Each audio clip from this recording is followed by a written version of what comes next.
Hello everyone, welcome back to my channel. तो मैं यहाँ आज आपको 23 अगस्त के द हिंदू में हमें क्या क्या पढ़ना है तो ये बताने वाली हूँ। चलिए देखते हैं। पहला देखो, यहाँ है BRICS is a platform for global south says Modi. अब ब्रिक्स के बारे में पूरी चीज़ें हमने कल पढ़ी थी कि कौन कौन से मेंबर हैं इसमें, ब्रिक जो है उसका नेम किसने दिया था।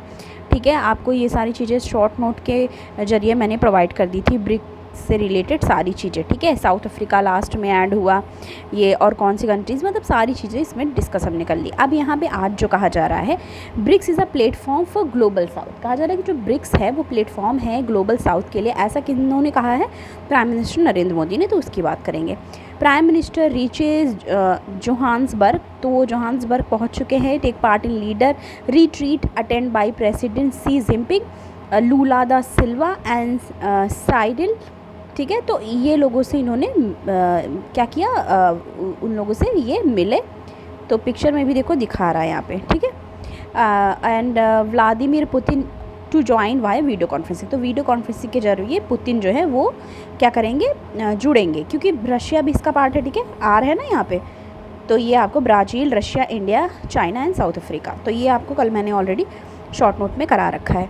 अब देखो क्या कहा जा रहा है, the BRICS grouping has become a platform for discussing the challenges facing the global south. तो मतलब एक चीज़, जो ग्लोबल साउथ जो प्रॉब्लम फेस कर रही है, तो फिर इसमें क्या बताया जा रहा है कि prime minister Narendra Modi said before leaving the South Africa where it expected to meet the Chinese president Xi Jinping for the first time since their brief encounter at G20 Bali summit.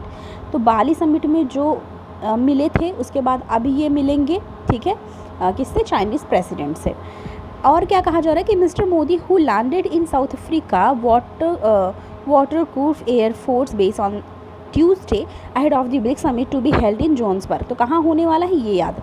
अच्छा, आपको पता होना चाहिए, जैसे अभी ब्रिक्स है, ठीक है, कहाँ हो रहा है, मतलब नाउ प्रेजेंट जानना है, कहाँ होगा नेक्स्ट ये जानना रहेगा हमें। अभी हो जाएगा ना, उसके बाद डिसाइड होगा ये। और प्रीवियस कि इसके पहले कहाँ पे हुआ था ब्रिक्स समिट, तो ये सारी चीज़ें जानना होगा, क्योंकि इस तरह के क्वेश्चन आते हैं कि पहले कहाँ हुआ, अभी प्रेजेंट में कहाँ हो रहा है, और नेक्स्ट कहाँ पे होगा। तो वो हर समिट के लिए होता है। ठीक है, क्योंकि वो कई बार पूछ लेते हैं पहले कहाँ हुआ था और अगला कहाँ होगा और अभी कहाँ पे हुआ है। ठीक है, तो ये हुआ। अब क्या कहा जा रहा है, BRICS has been pursuing a strong cooperation agenda. तो एक स्ट्रॉन्ग कोऑपरेशन एजेंडा की तरह है across various sector. We value the BRICS has becoming a platform for discussing and deliberating issue of concern for entering Global South including development imperative and reform of the multilateral system. तो ऐसा इन्होंने कहा है। अभी क्या कहा जा रहा है यहाँ पे, mister Xi and Brazilian president, जो ब्राज़ीलियन प्रेसिडेंट है। ठीक है, ब्रिक्स है ना, पूरा मैंने बताया था कौन कौन है। ब्राज़ील है ना यहाँ पे, बी फॉर ब्राज़ील। तो ब्राज़ील का क्या बताया जा रहा है, mister Xi and Brazilian president Luis Lula da Silva who both arrived day earlier attended a BRICS business forum. तो वो उन्होंने अटेंड किया ब्रिक्स बिजनेस फोरम मीटिंग को विथ साउथ अफ्रीकन प्रेसिडेंट के साथ। ठीक है, और mister Modi before leaving for leader retreat and will attend day long BRICS summit on Wednesday. तो ये चीज़ है कि वेंसडे को वो क्या करेंगे, आज के दिन अटेंड करेंगे। ओके, तो यहाँ पे ये भी कहा जा रहा। नेक्स्ट देखेंगे। ओके, तो ये सब है। फर्स्ट है कोविड के बाद की first since Russian war in Ukraine. फिर first time that mister Modi mister Xi will take part, तो वो साथ में पार्ट लेने वाले हैं। सिंस LAC स्टैंड ऑफ भी हुआ था 2020 में। तो मतलब सारी चीज़ें यहाँ पे बताई जा रही हैं। नेक्स्ट देखेंगे, चंद्रयान 3 से रिलेटेड डेली आ रहा है। इसमें क्या बताया जा रहा है, यहाँ से देखेंगे। Chandrayaan 3 lander all set for touch down today. तो टच डाउन करने के लिए आज तैयार है। यहाँ पे देखो ये गाइड, ये पूरा वो दिया हुआ है टाइम मैप की। 14 जुलाई को क्या हुआ, मिशन लॉन्च किया गया। 15 से 25 orbit racing manoeuvre around the earth. 1 से 5 अगस्त क्या हुआ, ये जुलाई की बात हो गई दोनों। फिर अगस्त में क्या हुआ, start from the earth and reaching the lunar orbit. तो कहाँ रीच किया, लूनार ऑर्बिट में। एंड 6 to 16 क्या हुआ, orbit lowering manoeuvre around the moon. And 17 क्या हुआ, 17 lander separate from propulsion module. तो प्रपल्सन मॉड्यूल से ये बहुत ही इंपॉर्टेंट स्टेज है। ठीक है, तो अगस्त 17 को क्या हुआ, कि लैंडर जो है वो सेपरेट हुआ प्रपल्सन मॉड्यूल से, और अगस्त 23 को क्या हुआ, empower descent to start at 5:45 PM, touch down at 6:04 PM। Okay, तो ये सारी चीज़ें यहाँ पे बताई गई हैं, और आज क्या होगा ये भी यहाँ पे बता दिया गया है। तो बाकी हमने चंद्रयान 3 के बारे में पूरा पढ़ा। अब देखो एक चीज़ मैं करने वाली हूँ, चंद्रयान 3 पूरा हो जाएगा ना, तो किसी भी मैगज़ीन में, ठीक है, किसी कोचिंग इंस्टीट्यूट के मैगज़ीन में या कहीं पे भी पूरा जितनी भी चीज़ें रहेंगी चंद्रयान 3 के बारे में आई रहेंगी, वो मैं आपके साथ एक सेपरेट वीडियो में डिस्कस कर लूँगी। नेक्स्ट देखेंगे, देखो यहाँ पे एक इम्पॉर्टेंट हमारा आया हुआ है, inflation pressure may linger but food prices to ease soon, ऐसा मिनिस्ट्री ने कहा है। ये पूरा हम डिस्कस करेंगे यहाँ पे। इसमें कहा जा रहा है India's inflation woes are not over yet but food prices spike may be transitory, the finance ministry said on Tuesday, attributing the latest spike in deadline inflation to global uncertainty triggered by termination of Black Sea grain initiative that has upset wheat, edible oil supplies as well as disruptions in domestic farm output। तो ये है impact. क्या है impact of global disruption was clearly evident. तो बताया जा रहा है कि जो इम्पैक्ट है ग्लोबल डिसरप्शन का वो क्या है, एविडेंट है। इधर बताया जा रहा है in the sharp surge in the retail inflation, मतलब प्राइसेस क्या हुई हैं, हाइक हुई हैं, ठीक है, इन्फ्लेशन देखने को मिला है। 15 मंथ हाई देखना गया है 7.44%, ऐसा मिनिस्ट्री बता रही है। 11.5% food inflation rate was perhaps third highest देखा गया। तो CPI सीरीज़ बिगन्स इन 2014, क्या क्या चीज़ें हुई, ये सारी चीज़ें यहाँ पे। Serial pulses and vegetable exhibit double digit growth but only 48% of food items have inflation of 6%। अब इसमें देखो प्राइस प्रेशर की बात करें, as per finance ministry July review price pressure were driven by global disruption and domestic factor. तो किस किस चीज़ पे, जैसे ग्लोबल अनसर्टेनिटी देखे तो जैसे बताया जा रहा है कि as per latest FAO food price index की बात करें, फूड इन्फ्लेशन में कहा जा रहा है कि food inflation showed an uptick in July after continuous decline, termination of Black Sea grain initiative, disruption of supply of wheat and sunflower, domestic disruption की बात करें तो interruptions in supply chain of tomatoes due to white fly disease in Kolar district of Karnataka. तो जैसे कि आप कुल मिला के ये पूरे आर्टिकल में सिर्फ इतना समझना है कि प्राइसेस बढ़ रही हैं पर फूड की प्राइसेस को स्टेबल रखने की यहाँ पे बात कही जा रही है। यहाँ पे देखो बात की जा रही है a strong case of restore section 84 of RP act.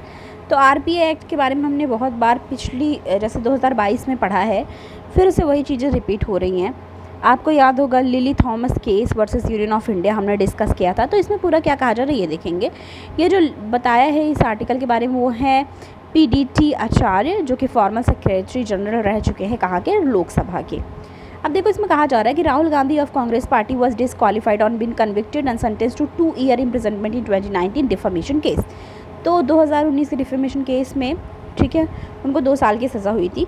अब इसमें बताया जा रहा है the disqualification was instant because of the Supreme Court of India judgment in Lily Thomas versus Union of India 2013। अब किस बेसिस पे ये जो डिसक्वालिफिकेशन हुआ, पहले किसको आधार बनाया गया, लिली थॉमस केस को वर्सेस यूनियन ऑफ इंडिया 2013। तो ये याद रखना है कि डिसक्वालिफिकेशन की अगर बात यहाँ पे की गई है तो वो किसके बेसिस पे, lily Thomas versus Union of India basis पे की गई है, पॉलिटी एंड गवर्नेंस का है, ठीक है। कहा जा रहा है though this judgment the court invalidate section 8 sub clause 4 of the representation of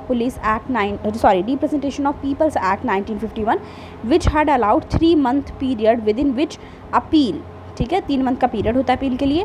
disqualification was not to take effect during the period when the appeal is admitted, disqualification would depend on the final outcome of the appeal. तो जो final outcome होगा appeal का उसके basis पर disqualification किया जाता है।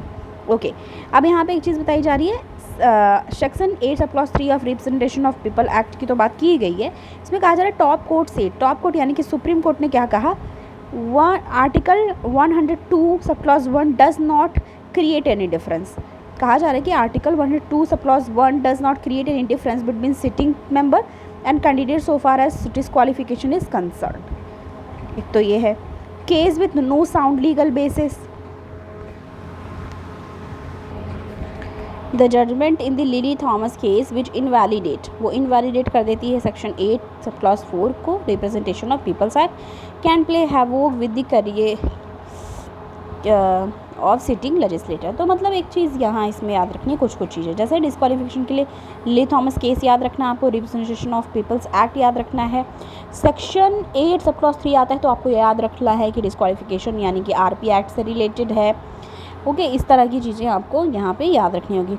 Disqualification sentence quantum क्या है, 1890 some of the high court, Allahabad high court in Sachindra Nath Tripathi versus Dudhnath 1987, उन्होंने क्या किया था, Himachal court in Akram Anand versus Rakesh Singh had held view disqualification remain intact saying staying sentence. तो मतलब डिस्क्वालिफिकेशन होते आए हैं, ऐसा नया नहीं है, ये बताया जा रहा है कुल मिला के, ठीक है। तो हमें बस इतना याद रखना और लिली थॉमस केस याद रखना है आपको, कई बार केस से रिलेटेड पूछ लेता है। नेक्स्ट आएंगे हम, यहाँ पे देखो बताया जा रहा है 9 मिनट ऑफ सस्पेंस। तो यहाँ पे 9 मिनट सस्पेंस है, स्लो स्टेडी। पहला बताया जा रहा है Vikram lander will start it's powered descent from altitude of 25 kilometer, which will be moving entirely horizontally at this point at around 1.7 kilometre पर सेकेंड। तो मतलब ये सारी चीज़ें हैं। दूसरा लास्टिंग 10 सेकेंड रोवर के बारे में याद रखो, प्रज्ञान है, ठीक है, ये इंपॉर्टेंट हो जाता है। अगर पूछ ले कौन सा रोवर यूज़ हुआ है तो वो है प्रज्ञान। मिशन लाइफ 1 लूनार डे रहेगा, यानी कि 14 अर्थ डे। तो आपको यहाँ से क्या पता चला कि 1 लूनार डे मतलब कितना होता है, 1 लूनार डे इज़ इक्वल हो जाता है 14 अर्थ डे, मतलब 14 अर्थ डे का इक्वल होता है 1 lunar day. Mass 26 kg, power 50 what and payload 2। Okay, तो ये हो गया यहाँ पे। अब देखो ये जो लगा हुआ है उसके बारे में जान लो। The last phase before the landing will now the lander कहते हैं इसे, ठीक है, विल डिसेंड फ्रॉम 6.8 किलोमीटर। तो ये 19 मिनट का सस्पेंस की बात की गई है, चंद्रयान 1 की बात की गई है, चंद्रयान 2 की बात की गई है और फाइनल चंद्रयान 3 अभी हो रहा है। इंडिया फर्स्ट मिशन था मून के लिए चंद्रयान 1, ठीक है, लॉन्च किया गया था अक्टूबर 22, 2008 में। Satellite orbit moon more than 3400 times. The mission concluded when communication with the spacecraft was lose on August 2009। तो मतलब क्या हो गया था, कम्युनिकेशन लॉस हो गया था, मतलब वहाँ पे the Chandrayaan 1 orbiter confirm water on run. तो मतलब देखो क्या क्या पता चला, चंद्रयान 1 से हमें पता चला कि वाटर है कहाँ पे, मून पे, वाटर है मून पे, ये हमें पता चला किससे, चंद्रयान 1 से। चंद्रयान 2 की बात की जाए तो ये 2019 में लॉन्च होता है। अब याद देख करो, पहले चंद्रयान 1 2008 में हुआ था, चंद्रयान 2 जो है वो लॉन्च हुआ 22 जुलाई 2019 में। और यहाँ पे बताया जा रहा है, देखो it comprise on orbit lander and rover to explore south pole region. तो ये किस चीज़ के लिए किया गया था, साउथ पोल रीजन को स्टडी के लिए मून पे। In this mission India made it first attempt to soft land a robotic lander. तो मतलब सॉफ्ट लैंडिंग करा पाए थे वहाँ पे robotic lander on the lunar surface, मतलब वहाँ पे मून के सरफेस पे। However the landing module fail to complete its control descent. तो वो कंट्रोल अपने जो है वो उसको पूरी तरीके से नहीं कंट्रोल में रहा, मतलब फेल रही कंप्लीट करने में, ठीक है। And subsequently communication between lander and ground station were loss. तो ग्राउंड स्टेशन का जो वो है वो लॉस हो गया था। अब फाइनल कौन सा है अपना, चंद्रयान 3। तो वो उसके बारे में फिर पूरी इन्फॉर्मेशन आएगी तो वो हम दिखेंगे। सनराइज़ की बात की जा रही है कि because the lander and rover are charge by solar panel, the time at which they land should coincide with sunrise at the location of moon. तो ये देखो किस तरीके से बना है, ये भी यहाँ पे बताया गया है। फिर यहाँ पे क्या बात की जा रही है टेस्ट एंड कॉन्टेस्ट में, understanding the failure of Luna 25। तो किसका ये लूना के बारे में हमने कल ऑलरेडी डिस्कस किया था, फिर से आया हुआ है, देख लेंगे। अगस्त 11 को रॉस्कोमोस रशियन स्पेस एजेंसी ने लॉन्च किया था लूना 25 स्पेसक्राफ्ट, ठीक है।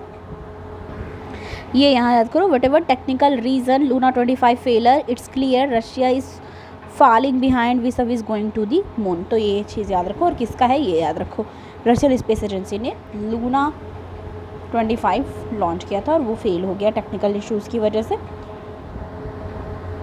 On protecting biodiversity of the north east, क्या कहा जा रहा है ये देखेंगे। Fostering tourism, undertaking construction project and developing infra ways through a stage generate revenue and create employment opportunity. However, some of them come as a steep environment cost. तो north east is industrially backward. तो ये तो पता है कि north east जो है वो क्या है, इंडस्ट्रियली बैकवर्ड है। Deforestation, flood and existing industries are causing serious problem to the environment in the region. तो डिफॉरेस्टेशन एंड फ्लड की प्रॉब्लम वहाँ एक तरीके से सीरियस प्रॉब्लम के रूप में देखी जा रही हैं। Central and state government have to develop, मतलब उनको क्या डेवलप करना चाहिए, इंफ्रास्ट्रक्चर जनरेट करना चाहिए, रेवेन्यू और क्रिएट करना चाहिए एम्प्लॉयमेंट थ्रू सस्टेनेबल पॉलिसी। तो नॉर्थ ईस्ट को ध्यान में रखते हुए चीज़ें करने की ज़रूरत है, और डिफॉरेस्ट और बायोडाइवर्सिटी जो भी है उसको मेंटेन रखा जाए, ये भी वहाँ पे देखना है। नेक्स्ट देखेंगे, अच्छा जो भी छूटा रहता है वो हम शॉर्ट नोट में डिस्कस कर लेते हैं, तो उसके लिए आपको सोचने की ज़रूरत नहीं है, ठीक है, okay. Rule will be made to curb vulgar language on social media government. तो मतलब जो वल्गर लैंग्वेजेस यूज़ होते हैं उसको एक तरीके से उससे रिलेटेड यहाँ पे देखा जाएगा कि क्या रूल एंड रेगुलेशंस बनेंगे, ठीक है। Thai parliament elect Srettha Thavisin as PM. तो मतलब अगर पूछ लिया वहाँ का पीएम कौन है, हालांकि ऐसे पूछता नहीं है, पर स्टेट सर्विसेज में किसी में पूछ लिया तो उसके लिए, ठीक है। Thai ex PM jailed on return from exile, तो उनको जेल डाला गया है, ओके। नेक्स्ट देखेंगे, साइंस वाला पेज आया हुआ है ये, इस पे देखेंगे how the deadliest virus in human history pave the way of new cures. तो मतलब वायरस की बात की गई है, जो कि वायरस से थोड़ा बहुत हमने पढ़ा भी था, कैसे वायरस अपना म्यूटेंट होता है, मतलब कैसे अपना वेरिएंट चेंज करता रहता है, और कि क्या एक कॉमन प्रॉब्लम बनी हुई है उससे रिलेटेड। तो ये सारी चीज़ें थी जो आज हमको डिस्कस करनी थी। थैंक यू सो मच, मिलते हूँ मैं आपको नेक्स्ट वीडियो के साथ।